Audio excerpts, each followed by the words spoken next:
तन्या जी, ग्वालियर से। राधे राधे गुरुदेव। राधे राधे महाराज जी। महाराज जी, आज खूब नाम है, धन है, सारे सुख हैं, पर कठिनाइयों को पार करते करते मुझे पता ही नहीं चला कि मैं खुद को खो बैठी। मैं दिखा तो रही हूँ, पर मैं खुश क्यों नहीं हूँ महाराज जी। अभी पहले बैच में यहीं बैठ के एक व्यक्ति ने पूछा था कि मैं खुश होना चाहता हूं, मैं शांत प्रसन्न होना चाहता हूं, और वो जगत के किसी भी भोग में नहीं है, किसी भी वस्तु में नहीं है, किसी भी व्यक्ति में नहीं है। किस अमुक व्यक्ति मिल जाए तो मैं खुश हो जाऊं, असंभव। वो अगर मिल भी जाता है तो उसके बाद फिर दूसरी मांग हो जाएगी। कुछ दिन बाद वो, हमारे मन का एक स्वभाव है नवम नवम, मन की एक मांग है नवम नवम। कुछ भी हो, कुछ दिन बाद वो उससे हट जाता है और एक नई खोज करता है। जब तक उसे परम नहीं सुख मिल जाएगा तब तक वो रुकेगा नहीं। पक्का समझ लो, आप रोक के दिखा दो। परम सुख भगवान के नाम में, भगवान के चरणों में है। एक फिर हम समझाने के लिए कथा सुनाते हैं। चक्रवर्ती सम्राट महाराज भर्तहरि जी, चक्रवर्ती सम्राट कहते हैं जहां से सूर्योदय होता है, जहां अस्त होता है। एक छत्र सप्तद्वीप मंडल का सम्राट। उसने विचार किया भर्तहरि जी ने कि सुख कहां है।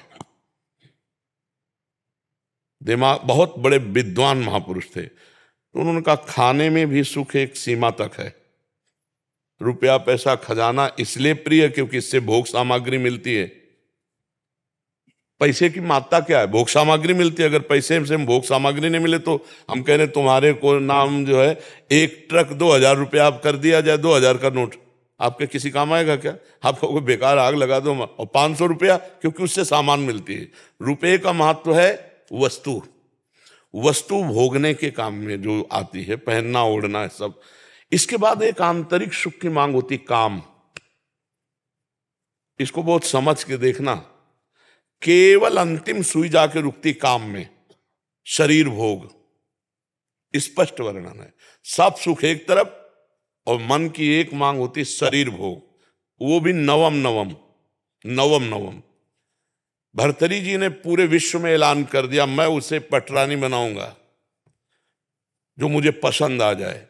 सब सुंदरियां देश, अभी मतलब सप्तद्वीप मंडल मतलब विदेश सब। तो एक पिंगला नाम की सुंदरी जिसके आगे सब सुंदरियां फेल थी। भर्तहरि जी को उसने पसंद किया, भर्तहरि जी ने उसे पसंद।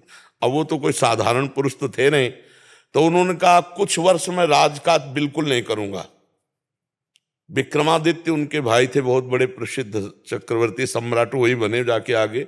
विक्रमादित्य महान बलशाली राजा थे, उनके छोटे भाई थे। उनको राजपद दे दिया और कहा मैं केवल देखूंगा भोग में है कितना सुख। वैज्ञानिक दृष्टि उनकी। अब रात दिन अच्छे अच्छे पदार्थ खाना, चक्रवर्ती सम्राट थे, पिंगला के साथ रहना। पिंगला ने एक दिन खिड़की से झांक के देखा तो बलशाली अश्वों की सेवा कराने वाला अश्वपाल वो समझा रहा था अपने सेवकों को ऐसे। रानी ने देखा और आकर्षित हो गई और हुक्म किया दासी को, अश्वपाल से बोलो अमुक जगह मिले। तो दिन में महाराज शयन करते थे, तो दिन में जब सोते होते तब वो अश्वपाल से मिलने लगी और अश्वपाल से उसका शारीरिक संबंध हो गया। विक्रमादित्य ने को जब सूचना मिली तो उन्होंने कहा कि मैं महाराज से मिलना चाहता हूं, सेवक से कहो। बहुत प्रवीण थी पिंगला, उसको भनक लग गई दासी के द्वारा कि विक्रमादित्य आपकी चाल को जान गया है। भर्तहरि जी से उन्होंने कहा कि आप अपने भाई को क्या बहुत अच्छा समझते हो? मेरे ऊपर वो गंदी नजर रखता है। प्रिया चरित्रम पुरुषस्य भाग्यम दैवो न जानामि कुता मनुष्या। जो कपट छल करने वाले स्वभाव वाले होते हैं उनका अलग से। अब विक्रमादित्य ने कहा मैं भ्राताश्री से मिलना चाहता हूं और उसने पहले ही क्लियर कर दिया। तो विक्रमादित्य के पास क्रोधित हो क्या, उनका मैं कभी नहीं समझता था तो ऐसी दृष्टि। तो उनका भैया हम जो बात बताना चाहे मैं समझ रहा हूं कि तू यही तो कहना चाहता ना पिंगला गलत है। तो उनका हाँ भाई गलत है हमारे पास। बोले तुम कितने सही, निकालो इसको। मंत्री से आदेश किया इसको देश निकाला दे दो।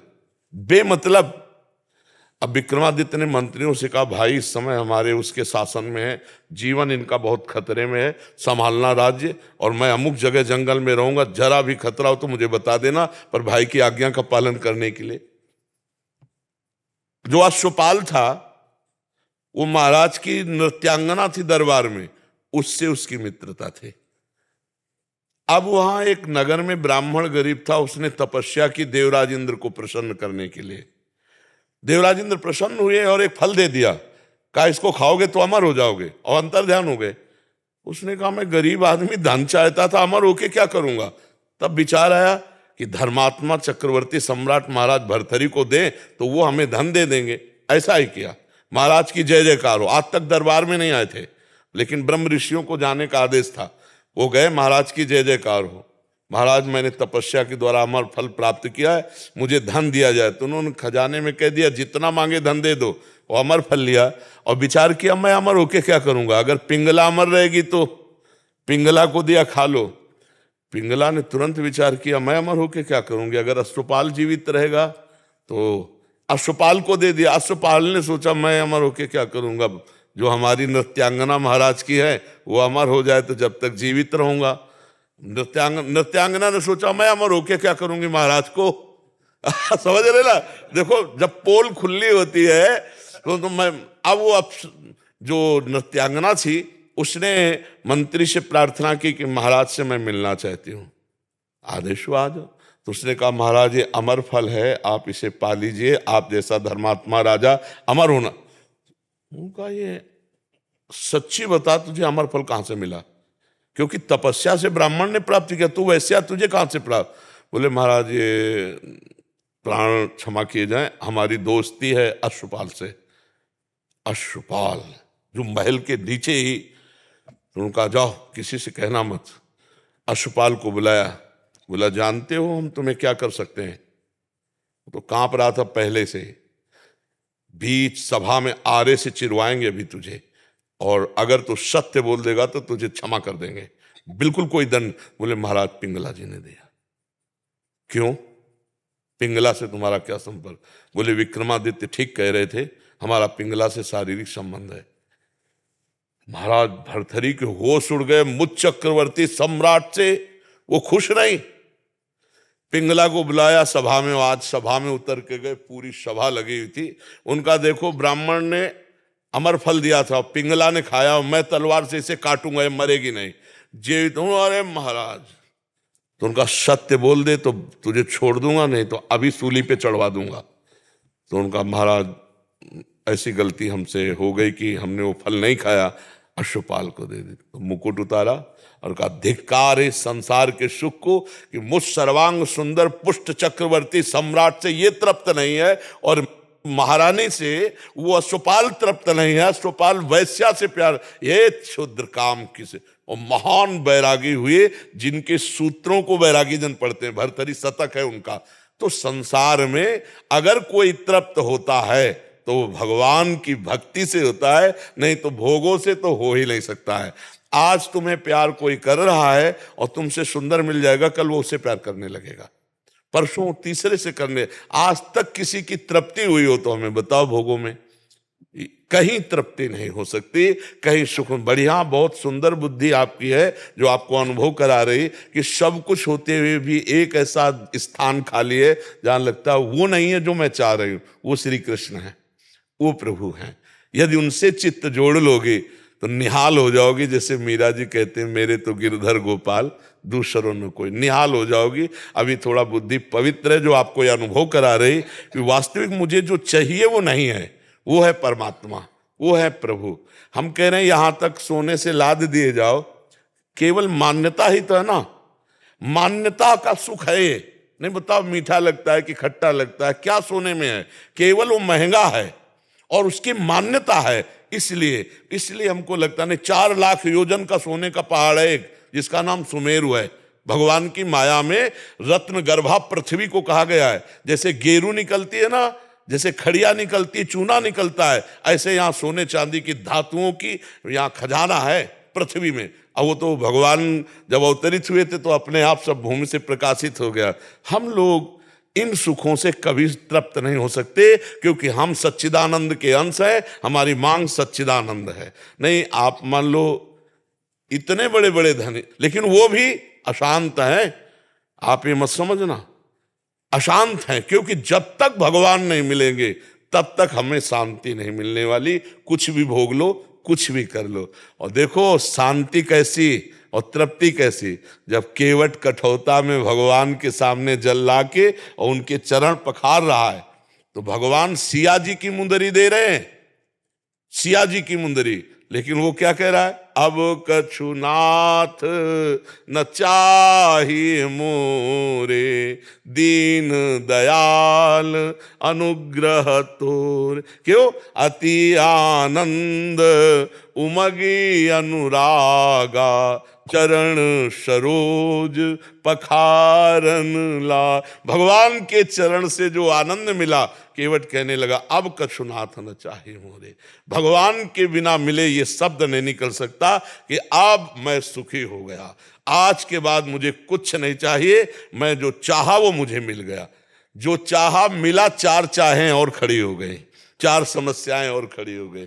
इसलिए सखी, भगवान ही एक हैं जिनके मिलने से तृप्ति हो सकती है, दूसरा कोई नहीं है। यहाँ 4 दिन का शरीर है, आज जवान है कल बूढ़ा हो जाएगा। भरोसा एकमात्र श्री भगवान में, चित्त भगवान में, अभी परमानंद है, अभी इसी क्षण आनंद है। वो भाई भी कह रहे थे कि सब कुछ बस मैं खुशी चाहता हूं, तो खुशी किससे मिल जाएगी? घर मिल जाए, गाड़ी मिल जाए, ये सब किसी के पास है, वो खुश नहीं है। जो तुम सोच रहे हो वो किसी के पास है इस सृष्टि में। ए भाई, महाराज ययाति का नाम सुना है? शुक्राचार्य की पुत्री देवयानी, जो देवता भी मोहित हो जाए इतनी सुंदरी थी। वृषपर्वा की पुत्री शर्मिष्ठा, जो दैत्यराज वृषपर्वा, 2 पत्नियां। और जब भोग से तृप्ति नहीं हुई तो अपने पुत्र की 1000 वर्ष की जवानी लेके भोगा।